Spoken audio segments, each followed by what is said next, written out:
దేవుని ఏం కోరుకున్నారు?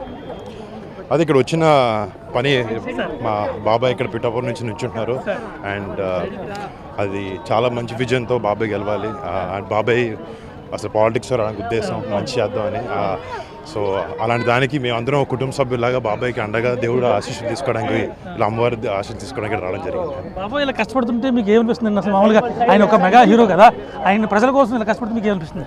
అంటే యూజువలీ ఇంట్లో వాళ్ళ కోసం పనిచేయడం అలా అది చాలా వరకు చాలా చోట్ల చూస్తుంటాం, ఇంట్లో తమ్ముళ్ళకి అక్కలకి అన్న చెల్లికి.